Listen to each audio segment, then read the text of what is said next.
পশ্চিমা সভ্যতার পতন হবে কি হবে না এটা জেনে আমার লাভ কি? অধিকাংশ স্কলার, পশ্চিমা বিশ্বের পলিটিক্যাল সায়েন্টিস্ট থেকে শুরু করে ইকোনমিস্ট যারা, এরা সবাই একই সুরে কথা বলতেছে যে পশ্চিমা বিশ্ব তারা একটা on the verge of collapse. বিবাহপূর্ব সতীত্ব যারা মেনটেন করে তাদের এমন একটা মেন্টাল প্রসেস তৈরি হয়, একটা মানসিক শক্তি তৈরি হয়, তারা তখন কালচারাল প্রোগ্রেসের একটা চরম উচ্চ শিখরে তারা পৌঁছায় যায় এবং এর ফলে সভ্যতা তৈরি হয়। শ্রমের যদি যোগান বাড়ে, চাহিদা কমে, স্যালারি ফল করে। ঠিক 60-এর দশকে পুরুষের স্যালারি ফল করছে, কারণ 60-এর দশকে 30 লক্ষ নারী একবারে মার্কেটে চলে আসছে।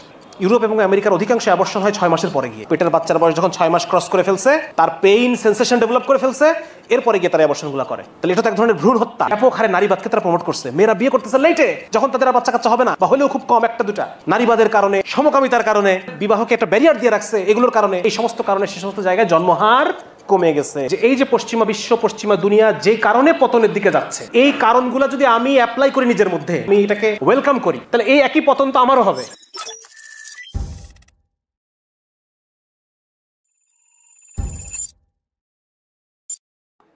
আলহামদুলিল্লাহ, সালাতু ওয়াসসালামু আলা রাসূলিল্লাহ ওয়া আলা আলিহি ওয়া আসহাবিহি আজমাইন। প্রশংসা আল্লাহর। আল্লাহ রাব্বুল আলামিন আজকে আমাদেরকে এখানে একত্রিত করে খুব গুরুত্বপূর্ণ কিছু বিষয় নিয়ে, গভীর কিছু বিষয় নিয়ে এবং বর্তমান সময়ের অত্যন্ত প্রয়োজনীয় কিছু বিষয় নিয়ে আমাদেরকে আলোচনা করা এবং শোনার তৌফিক দিয়েছেন। আমি একটু আগে আসলাম, এসে আসিফ আদনান ভাইয়ের আলোচনাটা পুরোটাই পেয়েছি, আলহামদুলিল্লাহ। তো আজ ভাইয়ের আলোচনার টপিক এবং আমার আলোচনার টপিকটা একটু কাছাকাছি। সভ্যতার উত্থান পতন আর পশ্চিমা সভ্যতার পতন কি অবশ্যম্ভাবী কিনা, তো কিছু আলোচনা ওভারল্যাপ হবে এবং ভাইয়ের আলোচনা থেকে রেফারেন্স টেনে আমি কিছু কথাবার্তা বলবো মাঝে মাঝে। তো আমি মানে এর আগে কিছু কয়েকটা পোস্ট দিয়েছিলাম যে পশ্চিমা সভ্যতার পতন নিয়ে। তো ওখানে খুব গুরুত্বপূর্ণ একটা কমেন্ট আমার নজরে আসলো যে পশ্চিমা সভ্যতার পতন হবে কি হবে না এটা জেনে আমার লাভ কি? মানে পতন হলেও তো সেই সুযোগটা আমি নিতে পারবো না। মানে আমরা কি সেই অবস্থায় আছি কিনা যে এখন যদি আমেরিকান এম্পায়ার এটা ফল করে, এরপরের এম্পায়ার হিসেবে আমরা মুসলিমরা এটাকে টেক ওভার করবো, এরকম অবস্থায় আমরা আছি কিনা? কিরকম মনে হয় এটা আমরা আছি এই অবস্থায়? এটা কথার কথা, এটা চীন এটাকে টেক ওভার করবে, তাতে আমাদের লাভ কি? চীন তো সেই একই মুসলমানদের উপর একইভাবে হস্টাইল। উইঘুরে চীন কি করছে আমরা তো জানি, ঠিক আছে না? সুতরাং মানে আমাদের এটা নিয়ে এত আলোচনা, এত সমালোচনা, এত কিছু, মূলত আলোচনাটা হওয়া দরকার এই কারণে, so that we can prepare for that, তাই না? আমরা যেন অ্যাটলিস্ট আমরা যদি প্রিপেয়ার হওয়া শুরু করি, হতে পারে যে আমাদের সন্তানরা, আমরা যদি প্রথম স্টেজ শুরু করি, আসিফ আদনান ভাই কয়েকটা স্টেজ বললেন না, ইবনে খালদুনের 7টা স্টেজের কথা বলছেন। তো প্রথম স্টেজটা যদি আমাদের এখান থেকে শুরু হয়, আমাদের এই প্রজন্ম, এই জেনারেশন থেকে আমরা শুরু করি, হয়তো আমাদের সন্তানরা গিয়ে সেকেন্ড স্টেজটা পাবে। সেখানে গিয়ে হয়তো তারা রাজনৈতিক এবং সামরিক কনসলিডেশন যেটা, সেই পর্যায়ে তারা হয়তো পৌঁছাবে। কিন্তু আমরা যদি শুরুটা না করি, তাহলে পরে তো এটা আরও পিছিয়ে গেল। এবং এটা আমেরিকা যখন ফল করবে, যেমনটা আমি সামনে দেখাবো, যে এখন মানে অধিকাংশ স্কলার, পশ্চিমা বিশ্বের মানে পলিটিক্যাল সায়েন্টিস্ট থেকে শুরু করে ইকোনমিস্ট যারা, এরা মানে সবাই একই সুরে কথা বলতেছে যে পশ্চিমা বিশ্ব তারা একটা on the verge of collapse, তারা এই কিছুদিন পরেই কলাপস করে ফেলবে। কিন্তু এখন আমার কথা হচ্ছে যে এই জিনিসগুলো কি আমরা আমাদের মানে সোর্স থেকে, আমরা এটা আমাদের টেক্সট থেকে আমরা এটা জানি না? আমাদের হাদিস আমাদের কি কথা বলতেছে না? হ্যাঁ, আমাদের হাদিস আমাদের কথা বলতেছে যে দুনিয়ার একটা শেষ আছে, দাজ্জাল আসবে। কিন্তু প্রবলেম হয়ে গেছে যে রাসূলুল্লাহ সাল্লাল্লাহু আলাইহি ওয়াসাল্লাম যখন জীবিত অবস্থায়, তখনও পর্যন্ত তখন সাহাবীরা মনে করতেছেন যে এখনই দাজ্জাল আসার সময়। কারণ আমরা জানি যে কিয়ামতের আলামতের অন্যতম আলামতে কুবরা, মানে আলামতে কুবরা বা বড় আলামত একটা হচ্ছে যে শেষ নবীর আগমন। এজন্য যখন আল্লাহ রাসূল সাল্লাল্লাহু আলাইহি ওয়াসাল্লাম এসে গেছেন দুনিয়াতে, এরপর থেকে সাহাবীরা মোটামুটি প্রিপেয়ার যে দাজ্জাল যে কোনো সময় আসতে পারে। এমনকি রাসূল সাল্লাল্লাহু আলাইহি ওয়াসাল্লাম নিজেও মানে কনফার্ম ছিলেন না যে দাজ্জাল আসবে কিনা। আল্লাহ রাসূল বলছেন একটা কথা যে দাজ্জাল, আমি জীবিত থাকা অবস্থায় যদি দাজ্জাল এসে পড়ে, তাহলে আমি তোমাদের জন্য যথেষ্ট হয়ে যাব। তার মানে আল্লাহ রাসূল আসার পর থেকেই গত 1400 বছর ধরেই মানুষ মনে করতেছে দ্য এন্ড ইজ নিয়ার। হ্যাঁ, মানে সময় হয়ে গেছে, শেষ সময়, লাস্ট টাইম চলে আসছে। এমনকি যখন খেলাফতের পতন হয়েছে, সেই সময় থেকে উলামায়ে কেরাম, মুসলিম বিশ্ব তারা আশায় আছে যে কবে ইমাম মাহদী আসবেন। গত 1400 বছর ধরেই মানুষ, প্রতি প্রজন্মের মানুষই তারা আশায় আছেন যে মাহদী আসবেন। এবং এই জন্য আপনি 1400 বছর ধরে অসংখ্যবার অনেক ফলস মাহাদিকে আপনি দেখতে পাবেন যে বারবার আসছে। মাহাদিবাদ, মাহাদিজম, মাহাদিস মুভমেন্ট অনেক জায়গায় অনেকবার হয়েছে। তাহলে আমরা কিভাবে এত শিওর হয়ে বলতেছি যে পশ্চিমা বিশ্ব ফল করবে, এই কিছুদিনের মধ্যে ফল করবে, এবং এরপরে এরপর ইমাম মাহদী চলে আসবে, এরপর আমরা মুসলিমরা আবার টেক ওভার করবো? আমরা তো প্রিপেয়ারই না। আমরা নিজেদের দিকে তাকাই, আমরা নেক্সট সিভিলাইজেশন হিসেবে আমরা আসতেছি, এটা আমরা মানে মনে হয় না আমাদের। সুতরাং এখানে আমাদের আলোচনার মূল আলোচনা যেটা শুনলে পরে কানে অনেক মজা লাগবে, যে কিভাবে আমেরিকান বিশ্ব ব্যবস্থা এই সাম্রাজ্যের পতন অবশ্যম্ভাবী, বিভিন্ন স্কলাররা কি কি জায়গা থেকে অ্যানালাইসিস করে তারা এই কথাটা বলতেছেন, শুনলে মজা লাগবে। কিন্তু এই মজা থেকে আমরা যদি আমাদের পরবর্তী কর্মপদ্ধতি নির্ধারণ করতে না পারি, তাহলে এই আলোচনা অর্থহীন। আমরা যদি আসিফ আদনান ভাই যেই প্রসেসটার কথা বলে গেলেন, যে আমাদেরকে 3টা জিনিসের সমন্বয়ে আমাদেরকে দাঁড়াইতে হবে ফার্স্ট, এই কাজটা শুরু করতে না পারি, তাহলে আজকের এই সমস্ত আলোচনা জাস্ট স্রেফ একটা কানের মজা, এছাড়া আর কিছুই না, শুনতে মজা লাগবে। তাহলে আমরা মূল আলোচনায় ঢুকি, যে পশ্চিমা সাম্রাজ্যের এই পতনটা অবশ্যম্ভাবী কিনা, এটা বা এটা হলে এটা কবে হবে, এটা আমরা আস্তে আস্তে আলোচনা প্রবেশ করি। প্রথমে আমি দেখাবো যে নৈতিক পার্সপেক্টিভ থেকে, মরাল পার্সপেক্টিভ থেকে বিভিন্ন যারা গবেষক তারা কি বলতেছেন। অলরেডি কিছু গবেষকের নাম আসিফ আদনান উল্লেখ করে গেছেন, আমি তার মধ্যে থেকে কয়েকজনের পার্সপেক্টিভটাকে আপনাদের চিন্তার খোরাক হিসেবে, এবং এখান থেকে আমরা করণীয় বের করব। ঠিক আছে, আমাদের কি করতে হবে এটা কিন্তু আমাদের আলোচনায় চলে আসবে, আপনারা বুঝে ফেলবেন যে আমাদের কি করতে হবে। ওরা যা করতেছে তার উল্টাটা করতে হবে নাকি, ঠিক হুবহু উল্টা 180 ডিগ্রি উল্টা কাজটা যদি আমি করি, তাহলে আমি ওই প্রথম স্টেজে প্রবেশ করতে পারবো, নতুন সভ্যতা নির্মাণের প্রথম স্টেজ, সেখানে আমি প্রবেশ করতে পারবো। তাহলে প্রথমে আমি আপনাদেরকে এই এক ভদ্রলোকের সাথে পরিচয় করাই দেই। ওনার নাম হচ্ছে জোসেফ আনউইন। ওনার নাম আসিফ আদনান ভাই বলে গেছে। হ্যাঁ, উনি একজন ব্রিটিশ নৃতত্ত্ববিদ, এবং হ্যাঁ, একজন ব্রিটিশ নৃতত্ত্ববিদ, অক্সফোর্ড এবং কেমব্রিজ ইউনিভার্সিটিতে উনি ছিলেন। এবং ওনার একটা বই আছে, সেক্স অ্যান্ড কালচার। এই বইটা আমার পড়ার সুযোগ হয়েছে, গত 7 দিন ধরে আমি এটাই পড়তেছি। এবং এই বইয়ের মধ্যে উনি 80টা বিভিন্ন উপজাতি টুপজাতি হাবিজাবি বিভিন্ন গোত্র, হ্যাঁ, এনাদের রেফারেন্স নিয়ে আসছেন, এবং 5টা বড় বড় সিভিলাইজেশন যারা গত 5000 বছর ধরে এই পৃথিবীর বুকে রাজত্ব করছে, এরকম 5টা সিভিলাইজেশন, এবং 80টা বর্তমান যে বর্তমান বিশ্বের, হ্যাঁ, 6টা সিভিলাইজেশন এবং বর্তমান বিশ্বের 80টা ট্রাইবের উপর উনি রিসার্চ করছেন।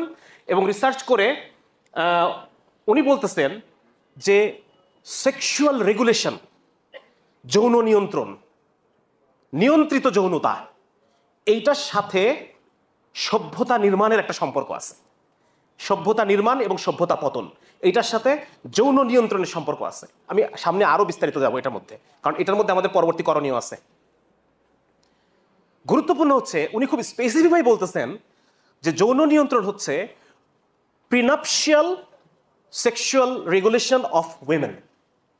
কি বিশেষ করে কি কথাটা বললেন, যে বিবাহ পূর্ব অবস্থায় বিশেষ করে পুরুষ এবং নারী দুজনেই তো যৌনতা নিয়ন্ত্রণ করতে হবে। উনি খুব স্পেসিফিকভাবে এই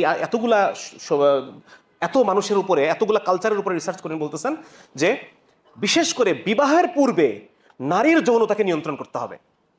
এবং এর কিছু আলামত উনি বলছেন। উনি বলতেছেন যে যেই সোসাইটির মধ্যে ভার্জিনিটির গুরুত্ব যত বেশি, যেই সোসাইটির মধ্যে মেয়েদের বিয়ের কয়েকটা প্যারামিটার উনি বলছেন, যে এই যে মেয়েদের বিয়ের আগে যে যৌনতাকে নিয়ন্ত্রণ করা হবে, এটার কি কি লক্ষণ আছে, সেই সমাজে ভার্জিনিটির গুরুত্ব থাকবে, ভার্জিন মেয়ের গুরুত্ব থাকবে। 2 নম্বর হচ্ছে সেই সমাজে মেয়েদেরকে তাড়াতাড়ি বিয়ে দেওয়ার একটা প্রবণতা থাকবে, আর্লি ম্যারেজের একটা প্রবণতা থাকবে। হ্যাঁ, সেই সমাজের মধ্যে বিভিন্নভাবে মেয়েদেরকে সেক্লুশন করে রাখা, আগলায় রাখার একটা প্রবণতা থাকবে। এই বিষয়গুলো যদি থাকে, তাহলে বুঝতে হবে যে এই সমাজ is very careful about the prenuptial sexual regulation of women. এবং উনি বলতেছেন যে এইটার সাথে যেই সমাজ, যেই সভ্যতা এটাকে যত বেশি প্র্যাকটিস করে, সেই সমাজ তত বেশি কালচারাল ম্যাচুরিটির দিকে যায়, এবং সেই সমাজ তত দ্রুত সে সভ্যতা এস্টাবলিশ করে। এবং উনি বলতেছেন যে বর্তমানে যে সমস্ত আনসিভিলাইজড সভ্যতাগুলা গোত্রগুলা আছে, তারা কেউ এটা প্র্যাকটিস করে না। উনি বলতেছেন যে আমার চোখে একটা আনসিভিলাইজড বলতে আমরা যাদেরকে বুঝি, এরকম একটাও নাই যারা এই জিনিস প্র্যাকটিস করে। আমি সামনে আরো বিস্তারিত আসি, আপনাদের মজা লাগবে। এবং আমরা এখান থেকে আমাদের অলরেডি কিন্তু আপনারা বুঝতে পারতেছেন আমাদের কি করণীয়। হ্যাঁ, we have to defend our families. প্রথম কাজ হচ্ছে এটা, আমাদেরকে আমাদের ফ্যামিলির ডিফেন্ড করতে হবে, গার্ডিয়ান হতে হবে, পাহারাদার হতে হবে আমার পরিবারের। আজকে যে পশ্চিমা বিশ্বের যে আগ্রাসন আমাদের পরিবারগুলোকে তারা ধ্বংস করে ফেলতেছে। আমাদের গত কয়েকদিন আগে তো যে একটা ইংলিশ মিডিয়াম একটা মেয়ে তার বাপমার নামে কেস করে বসলো, তাই না? আমার পরিবার যেন এরকম না হয়, এটার জন্য আমাদেরকে সর্বোচ্চ পরিমাণ মেজার নিতে হবে। তাহলে পরে আমরা ওই যে আসিফ ভাই বললেন যে প্রথম ধাপে প্রবেশ, ওইটাতে আমরা ঢুকতে পারবো, এছাড়া ঢুকতে পারবো না। আমরা ওদের সাথে একই তোরে আমরাও ওই আনসিভিলাইজড সোসাইটির মতো হয়ে যাচ্ছে আস্তে আস্তে, যদি আমরা আমাদের পরিবারকে গার্ড না দিই। আচ্ছা, আমরা পরের দিকে যাই। সরি, কই গেলাম? হ্যাঁ, ঠিক আছে। তো উনি ওই একই জিনিস, উনি ওই জিনিসগুলো আলোচনা করছেন। আমি স্লাইডটা আপনাদেরকে দিয়ে দেবো এবং আমি এখানে ওই বইয়ের স্ক্রিনশট যেন আপনারা পরবর্তীতে পড়তে পারবেন। তো ওনারা এটা বলতেছেন যে দেখেন, reduction of the sexual opportunity, ঠিক আছে। এবং উনি বলতেছেন যে এর ফলে কালচারাল কন্ডিশন, কালচারাল ম্যাচিউরিটি আসে এবং কালচারাল ম্যাচিউরিটি পরবর্তীতে সভ্যতা তৈরি করে। এবং কালচারালি ম্যাচিউর না ইম্যাচিউর, উনি এটা একটা প্যারামিটার নির্ধারণ করছেন। উনি বলতেছেন যে যারা একেশ্বরবাদী, মানে যাদের ঈশ্বর কেন্দ্রিক চিন্তা চেতনাগুলো খুবই পরিশীলিত, খুবই প্রিসাইজ, এবং তারা ঈশ্বরের উপাসনার জন্য একটা একটা একটা ফাংশনিং বিল্ডিং তৈরি করে, টেম্পল তৈরি করে, উনি বলতেছেন এর ফলে কি বোঝা যায়? এর ফলে বোঝা যায় তাদের ঈশ্বরের প্রতি সাথে যে বিশ্বাসটা, এটা খুব পরিশীলিত, পরিশুদ্ধ, এবং একই সাথে তাদের বস্তুগত, তাহলে তো বিল্ডিং বানাইতো না, হ্যাঁ, বস্তুগত যে যোগ্যতা এটা অনেক বেশি, তাদের বিল্ডিং বানানোর, বিল্ডিং টেকনোলজি অ্যান্ড হাবিজাবি এগুলো বেশি। উনি বলতেছেন যে সেকেন্ড ক্লাস যেই সিভিলাইজেশনগুলো, সেগুলো কারা? সেগুলো হচ্ছে যারা কোনো বিল্ডিং বানায় না, এরা জাস্ট এমনি গাছ ওয়ার্শিপ করে, পূর্বপুরুষের পূজা করে, হ্যানত্যান এগুলো করে। আর থার্ড স্টেজে উনি বলতেছেন যারা আরো অ্যানশিয়েন্ট, আরো আনসিভিলাইজড, তাদের ধর্মবিশ্বাসটা আরো ইম্যাচিউরড, হ্যাঁ, এই ধরনের তিনটা ভাগে ভাগ করছেন। এবং উনি বলতেছেন যে যারা, যেই সভ্যতাটা এই সেক্সুয়ালিটি রেগুলেশন করছে, যে যারটার সাথে এবারে একটা সম্পর্কের দর জড়ায় যাবে, যা ইচ্ছা তাই করবে, এটা যারা রেগুলেশন করছে, তারা এক স্তর থেকে তার চেয়ে বেটার স্তরে উন্নয়ন হয়েছে তাদের। আস্তে আস্তে এটাকে উনি বলতেছেন যে এই কালচারাল কন্ডিশন তাদের উন্নত হয়েছে, ঠিক আছে। আমাদের কিন্তু আপনি অলরেডি মিলাইতে পারবেন এই জিনিস, কিভাবে আমরা ইসলামী সভ্যতা মাত্র 50 বছরের মধ্যে একটা সিভিলাইজেশন তৈরি হয়ে গেল। হ্যাঁ, এই ইসলাম যদি না আসতো তাহলে আরবরা পারতো এই সিভিলাইজেশন তৈরি করতে? তাদের মধ্যেকার যে সেক্সুয়াল প্র্যাকটিস বা যেগুলো ছিল, হ্যাঁ, সৎ ফাঁকে বিয়ে করতেছে, তারপর হচ্ছে কিছু ছিল না এরকম, মানে প্র্যাকটিস, এইগুলো কিন্তু তখন ইসলাম যদি এসে এই জিনিসটাকে পরিশুদ্ধ না করতো, আমরা মিলাতে পারবো না আস্তে আস্তে সামনে আরো অনেক কিছু। এটা উনি বলছেন কালচারাল কন্ডিশন। এই কয়েকটা ভাগে ভাগ করছেন উনি, এত বিস্তারিত আলোচনায় গেলাম না, কয়েকটা ভাগ করছেন যে এটা হচ্ছে সবচাইতে অ্যানশিয়েন্ট, সবচাইতে র, এটা হচ্ছে একটু বেটার, হ্যাঁ, এইটা হচ্ছে সবচাইতে ভালো, এবং এটা হচ্ছে মানে আরো ভালো। উনি বলতেছেন পশ্চিমা সভ্যতা এখন ন্যাশনালিস্টিক অবস্থায় আছে, এবং এই অবস্থায় পৌঁছাইতে হলে প্রথমে তাকে এই সেক্সুয়াল রেগুলেশনের ভিতর দিয়ে যাইতে হবে, খুব কঠোর যৌন নৈতিকতা আরোপ করতে হবে নিজেদের ছেলে মেয়েদের উপরে, তাহলে পরে তারা এই স্টেজে পৌঁছাইতে পারবে। আচ্ছা, এখানেও সেই একই ধরনের আলাপ, এই আলাপগুলো আপনারা আস্তে আস্তে দেখে নিন। এই দেখেন, প্রিনাপশিয়াল চেস্টিটি, বিবাহ পূর্ব সতীত্ব, এই শব্দটার অর্থ কি? প্রিনাপশিয়াল চেস্টিটি, বিবাহ পূর্ব সতীত্ব, এইটা। এবং এখানে উনি বলতেছেন এই বিবাহ পূর্ব সতীত্ব যারা মেনটেন করে, তারা এর ফলে তাদের এমন একটা মেন্টাল প্রসেস তৈরি হয়, একটা মানসিক শক্তি তৈরি হয়, যেটা শেপড ইনটু এ ডেইস্টিক মোড, মানে হচ্ছে তারা তখন কালচারাল প্রোগ্রেসের একটা চরম উচ্চ শিখরে তারা পৌঁছায় যায়, এবং এর ফলে সভ্যতা তৈরি হয়, এর ফলে নতুন সিভিলাইজেশন তৈরি হয়। তাদের মানসিক যে শুদ্ধতা, এটা একটা এমন মেন্টাল প্রসেস, কনস্ট্রাকটিভ মেন্টাল। এবং উনি আরো লিখছেন যে যারা যেখানে ইচ্ছা সেখানে যৌন চাহিদা পূরণ করতে থাকে, তাদের মধ্যে এই মানসিক বিভব শক্তি কখনো তৈরি হয় না, যে তারা একটা নতুন সভ্যতাকে তৈরি করবে, এরকম বিভব শক্তি তাদের মধ্যে আসে না। এরা খালি চিল করবে। আমরা তো দেখতে পাই যে ইয়াং পোলাপান যেগুলা করে বেড়ায়, এগুলো এদের অবস্থা কেমন? এদের দ্বারা কনস্ট্রাকটিভ কোনো কাজ হওয়া সম্ভব? এরা চিল করতেছে, দুনিয়া এনজয় করতেছে। হ্যাঁ, এই যে যারা কথার কথা এই ট্রান্সজেন্ডার, খায়সাত পূরণের একদম সর্বোচ্চ সীমায় পৌঁছায় গেছে, এই মানুষটার দ্বারা এই মেন্টাল ক্যাপাসিটি এদের আসা সম্ভব যে আমি কুরবানি করবো, আমি কষ্ট করব, আমি একটা সভ্যতা তৈরি করবো, এই জিনিসটার মধ্যে কখনো আসবে না। তো এরকম চিন্তাভাবনা মানুষের মধ্যে এটা কখনো আসে না। উনি এটা বলতেছেন, বারবার এই জিনিসগুলো লিখতেছেন উনি এর মধ্যে। হ্যাঁ, ওই একই জিনিস এখানে, সেম জিনিসগুলো এখানে আছে। আপনারা এই জিনিসগুলো একটু পড়ে নিন। হ্যাঁ, একটু পড়লে পরে আপনার বিষয়টা অনেক মানে এনজয় করবেন ইনশাআল্লাহ। আচ্ছা, এই যে উনি বলতেছেন যে I don't know of A case, আমি এমন একটা কেসও জানি না। বলতেছেন যে সমস্ত জায়গায় মা প্রভাবশালী, যে সমস্ত গোত্রে মেয়েরা প্রভাবশালী বেশি, সেই সমস্ত এলাকায় সেক্সুয়ালিটির যে নিয়ন্ত্রণ, এটা থাকে না। উদাহরণ হচ্ছে আজকের বিশ্ব ব্যবস্থায় নারীবাদের অবস্থান।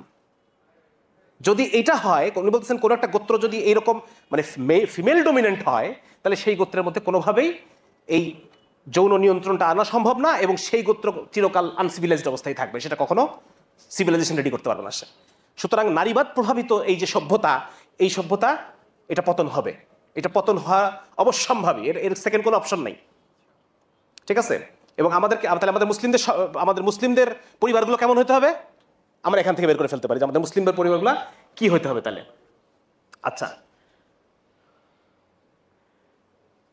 এবং উনি এটা বিভিন্ন মানে ইয়ে নিয়ে আসছেন, ব্যাখ্যা নিয়ে আসছেন যে কেন যৌন নিয়ন্ত্রণের ফলে একটা সভ্যতা গড়ে ওঠে।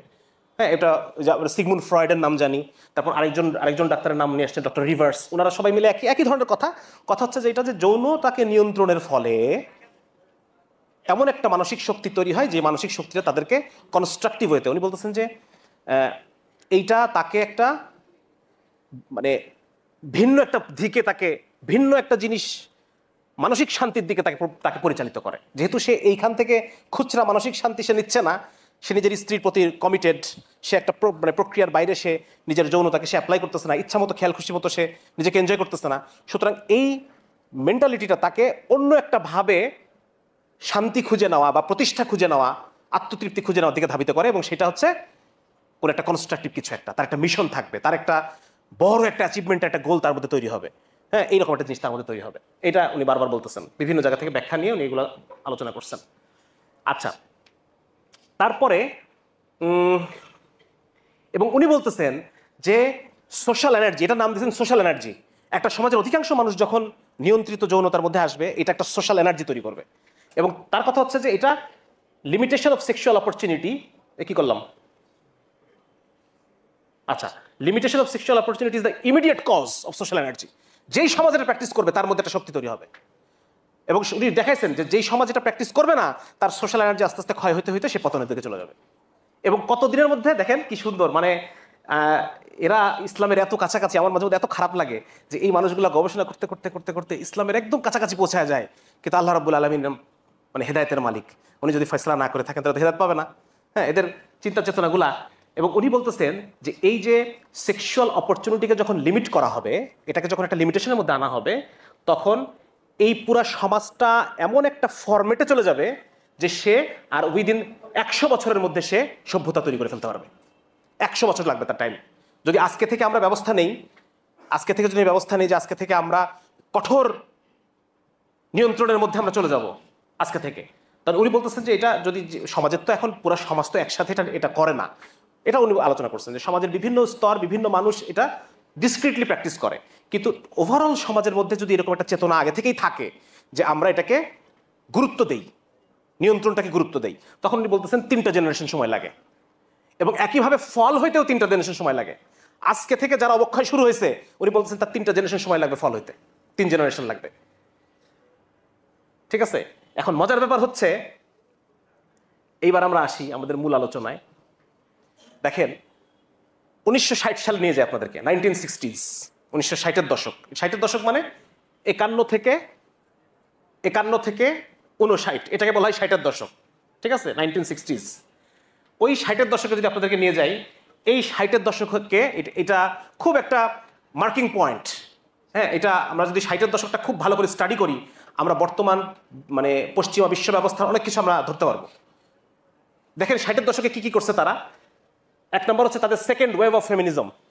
60-এর দশকে সেকেন্ড ওয়েভ অফ ফেমিনিজম মানে সবচাইতে যেটা উগ্রবাদী, নারীবাদের যে উগ্রবাদী ভার্সন, র্যাডিক্যাল ফেমিনিজম, সেটার উত্থান হয়েছে সেকেন্ড ওয়েভ এই 60-এর দশকে। 2 নম্বর হচ্ছে 60-এর দশক থেকে আমেরিকা এবং রাশিয়ার মধ্যে যে কোল্ড ওয়ার, স্নায়ুযুদ্ধ, এই স্নায়ুযুদ্ধটা 60-এর দশক থেকে সবচেয়ে স্পষ্টভাবে শুরু হয়েছে। মানে উৎপাদনের প্রতিযোগিতা, হ্যাঁ, লাভের প্রতিযোগিতা, নিজেদের সফট পাওয়ারের প্রতিযোগিতা, এই জিনিসগুলো শুরু হয়েছে এই সময়ে। 3 নম্বর হচ্ছে এই 60-এর দশক থেকে ইউরোপে এবং আমেরিকাতে, বিশেষ করে ওয়েস্ট ইউরোপ, সেইখানে সেক্সুয়াল রেভলিউশন শুরু হয়েছে। সেক্সুয়াল রেভলিউশন, ওই দেখেন আপনারা দেখেন 1963 সালে এই ফেমিনিন মিস্টিক এই বইটার মধ্য দিয়ে সেকেন্ড ওয়েভ ফেমিনিজম শুরু হয়। ফেমিনিন মিস্টিক বইয়ের মধ্যে ওই বেটি ফ্রাইডান উনি দেখাইছেন যে মেয়েরা আসলে অতৃপ্ত, মেয়েদেরকে বাইরে কাজ করতে দেওয়া হয় না, মেয়েরা ঘরে নির্যাতিত, মেয়েরা এই বাচ্চা কাচ্চা পালার মধ্যে তাদের জীবনটাকে অতিবাহিত করে, এবং মেয়েরা অতৃপ্ত।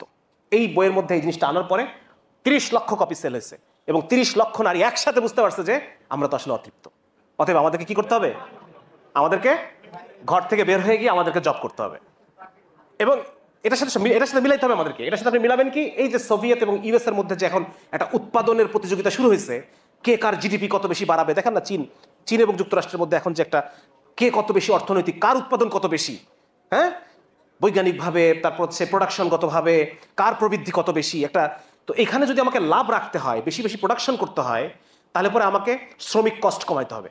যদি শ্রমিক কস্ট কমাইতে হয় তাহলে আমাকে মার্কেটে প্রচুর শ্রমিক নিয়ে আসতে হবে। চাহিদা যোগান সম্পর্ক, শ্রমের যদি যোগান বাড়ে, চাহিদা কমে, স্যালারি ফল করে। ঠিক 60-এর দশকে পুরুষের স্যালারি ফল করছে, কারণ 60-এর দশকে এই 30 লক্ষ নারী তারা বুঝতে পেরে একবারে মার্কেটে চলে আসছে। এখন কি হবে? যেহেতু মার্কেটে এখন প্রচুর শ্রমিক আছে, স্বাভাবিকভাবে এখন মানুষ অনেক কম টাকা দিয়েও কাজ করার জন্য রেডি, কারণ আমার তো কাজ লাগবে। সুতরাং তাদের যে জেনারেল যে স্যালারি, এই স্যালারি বেজ লাইন, এই বেজ লাইন কমে গেছে অনেক। তাহলে এটার সাথে এটা মিলালাম। 3 নম্বর হচ্ছে সেক্সুয়াল রিভলিউশন। দেখেন এই 56 সালে, 65 থেকে 66 এই সময়ে বিবাহিতা এবং অবিবাহিতাদের জন্য জন্ম নিয়ন্ত্রণ এর আইন পাশ করা হয়। এই যে সেক্সুয়াল রেভলিউশন, অবিবাহিতারাও কি করতে পারবে? গর্ভপাত করতে পারবে, জন্ম নিয়ন্ত্রণ, বার্থ কন্ট্রোল পিল ইউজ করতে পারবে। দেখছেন এই যে এই সময়টা। 3 নম্বর হচ্ছে ওরাল কন্ট্রাসেপটিভ পিল, এটা অ্যাভেলেবল হয় 1961 সালে প্রথম, এটাকে অনুমোদন দেওয়া হয়। 3 নম্বর হচ্ছে 1967 সালে ব্রিটেনে গর্ভপাত আইন, নারী বিবাহিত অবিবাহিত সবাই গর্ভপাত করতে পারবে। 67 সালে এই আইন পাশ হয় এবং আমেরিকাতে গর্ভপাত আন্দোলন শুরু হয়, অ্যাবর্শন মুভমেন্ট। 1968 সালে হস্তমৈথুনকে মনোরোগের তালিকা থেকে বাদ দিয়ে দেওয়া হয়। তাহলে দেখেন 60-এর দশক এবং তার পরবর্তী সময়গুলো খেয়াল করেন কি হচ্ছে। দেখেন 1969 সালে প্রথম পর্নোগ্রাফি রিলিজ দেওয়া হয় থিয়েটারে, এবং এটা এরপর থেকে 15 বছর ব্যাপী the golden age of pornography, যেটা আজকে একটা ইন্ডাস্ট্রি। হ্যাঁ, কত? $182 বিলিয়ন ইন্ডাস্ট্রি। 1969 সাল থেকে, এটা 1961 সাল থেকে শুরু হয়েছে, মানে গে রাইটস মুভমেন্ট, যেটা ওই স্টোন ওয়াল নামে একটা দাঙ্গা হয়, একটা সমকামীদের একটা নাইট ক্লাবে পুলিশ রেড দিয়ে ওখানে একটা দাঙ্গা হয়, কিছু সমকামীটা মারা যায়।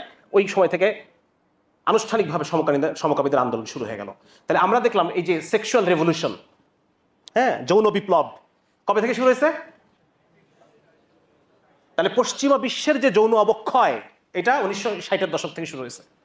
তাহলে জোসেফ আনউইনের গবেষণা অনুসারে উনি যে বলতেছেন যে 3টা জেনারেশন সময় লাগবে, এটা আমি সামনে দেখাচ্ছি, দাঁড়ান, এটা আমি মানে মজা আছে সামনে আরো।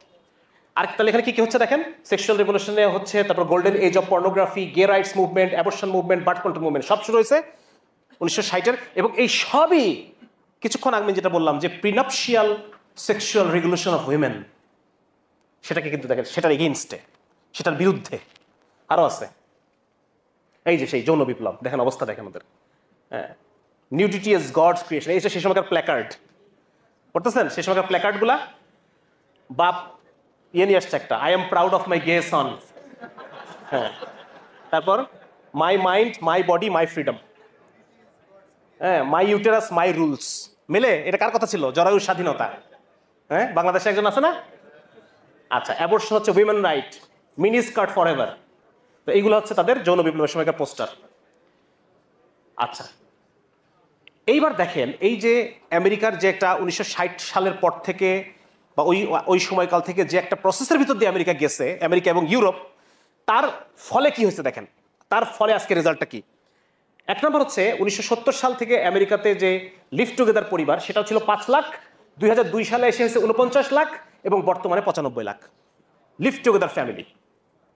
তাহলে লিভ টুগেদার ফ্যামিলি মানে কি?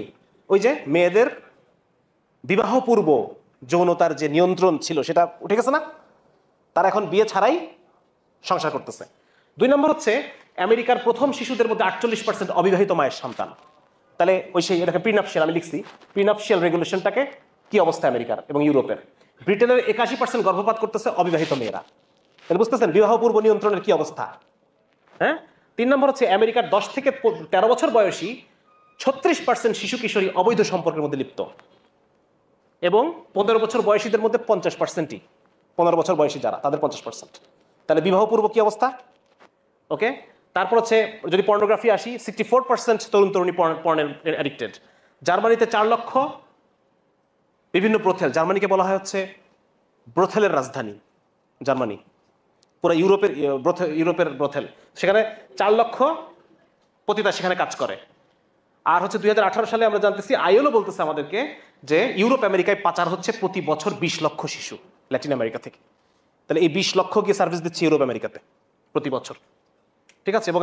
এবং ল্যাটিন আমেরিকার ভিতরে আরো 40 লক্ষ পথ শিশু তারা যৌন পেশায় নিয়োজিত। তাহলে এই স্ট্যাটিস্টিক থেকে আমরা একটু বুঝতে পারলাম যে এখন পশ্চিমা যে সভ্যতা, যে সাম্রাজ্যের কথা আমরা বলতেছি, সেই সাম্রাজ্যের প্রিনাপশিয়াল যে সেক্সুয়াল রেগুলেশন সেটার কি অবস্থা আমাদের সামনে একটু আমরা বুঝতে পারলাম। আর বিবাহ পরবর্তী কি অবস্থা সেটা একটু দেখি, যে আমেরিকার 20 থেকে 40% দম্পতি তারা চিটিং হিজ পার্টনার, স্বামী বা স্ত্রীর সাথে চিটিং করতেছে 20 থেকে 40%। এবং এই কারণে আমেরিকার 50% বিয়ে ডিভোর্স হয়, এবং 50% ডিভোর্সের এই যে যারা ডিভোর্স হইলো যাদের, তাদের মধ্যে 42%-এরই বিয়ে থাকা অবস্থায় ব্যভিচারের ইতিহাস আছে। এগুলো তারা রিসার্চ করে বের করছে। আর অন্যান্য যৌন অস্থিরতা বা যৌন অনিয়ম যদি আমরা দেখি, সেখানে আমরা দেখতে পাবো যে আমেরিকার কত পার্সেন্ট মানুষ সমকামী হিসেবে নিজেদের পরিচয় দেয়, এবং এই সমকামীদের মধ্যে 54%ই তারা ভ্যাকসিন নেয়, এইডসের ভ্যাকসিন। তারপরেও প্রতি বছর 30 থেকে 40,000 এইডস রোগী ভ্যাকসিন নেওয়ার পরেও, মানে ভ্যাকসিন লাস্ট কথা না আর কি। তো এই হচ্ছে ইউরোপ এবং আমেরিকার বর্তমান অবস্থা।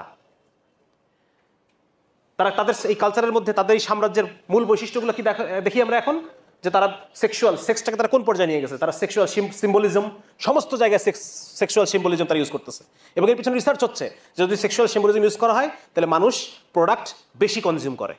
এটা তাদের রিসার্চ হচ্ছে এইটা। তারপর হচ্ছে তারা ফ্যাশন ইন্ডাস্ট্রি এবং অন্যান্য সমস্ত জায়গায় নারীদেরকে সেক্সুয়াল অবজেক্টিফিকেশন করছে, নারীর দেহকে তারা একটা পণ্য হিসেবে ইউজ করতেছে।